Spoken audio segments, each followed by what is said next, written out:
Bună ziua, doamna Lidia! Spuneți-mi, vă rog, de cât timp colaborați cu agenția noastră? Ceva timp, 4 ani. Ce părere aveți despre agenția noastră? Vin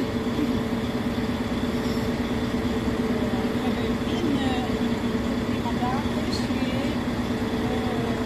șoferii sunt foarte buni, Da, confort. da. Este Wi-Fi pe drum, este ceai, cafea.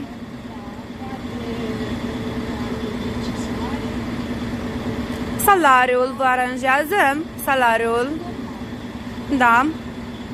În câteva cuvinte, cum ați caracterizat dumneavoastră șefa agenției pe doamna Lucia?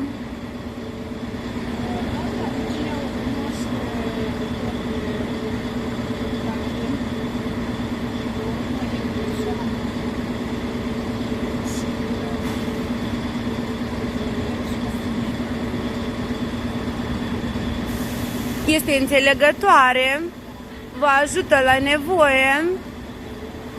Da. Este respectoasă. Și ați recomandat dumneavoastră această agenție altor persoane?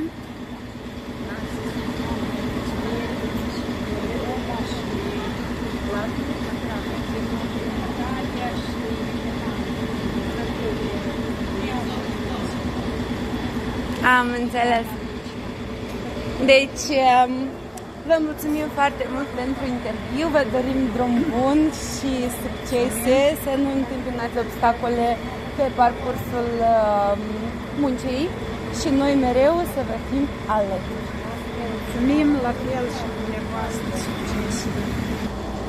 Asculți băiat. Da, stați un pic, păi dacă dumneavoastră ați fugit.